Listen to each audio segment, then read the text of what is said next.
In the 1970s, the first at-home games released by Atari were all dedicated machines that featured only a single built-in game like Pong or video pinball. The Game Brain was the company's first concept for an interchangeable cartridge-based gaming console. However, in actuality, the system was really just intended to provide an outlet for Atari to make use of the CPUs from all their unsold dedicated game machines. The Game Brain didn't really feature any new technology at all and was pretty much just a power supply with a video output and some built-in controls. Eventually, Atari canceled its plans for the Game Brain to make way for the Atari 2600 in 1977, which was probably a smart move, considering the 2600 would become a huge success and earn recognition as Atari's flagship product.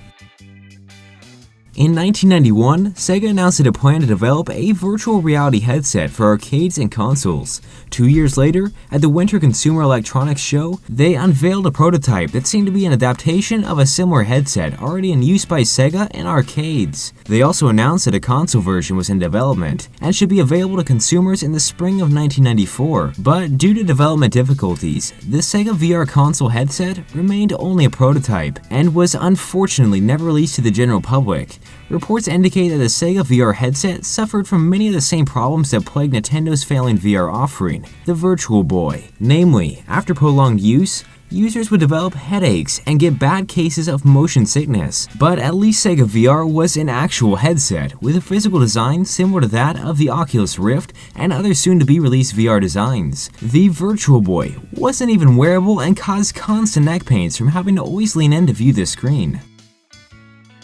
When Atari announced the Cosmos in 1981, they proclaimed it was a sophisticated handheld game system with 3D and holographic technology. However, in actuality, the gaming machine wasn't nearly as revolutionary as they made it out to be. The supposed holographic technology was merely a pre-printed overlay that acted more like an accessory for a number of basic, interchangeable electronic games displayed on a small grid of red LEDs. As soon as people learned what the Cosmos really was, the hype train abruptly stopped and Atari discontinued its plans for the system. However, a few fully functional Atari Cosmos systems actually did get built, and now they stand as a coveted collector's item.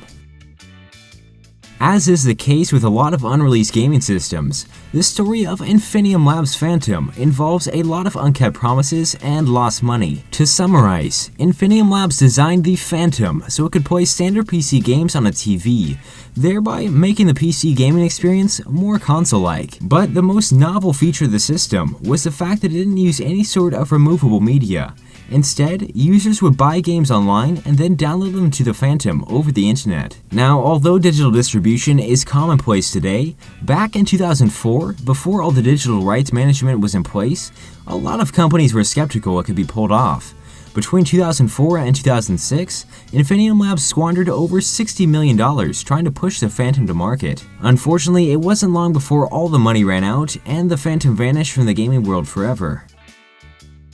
At the 1991 Consumer Electronics Show, Nintendo of America revealed that they were partnering with European electronics firm Philips to make a CD-ROM-based video game console. This announcement shocked Sony engineers who had recently demonstrated the product they were planning on developing in partnership with Nintendo. Sony's product was intended to be the world's first cartridge CD hybrid console, making both formats available to the game developers.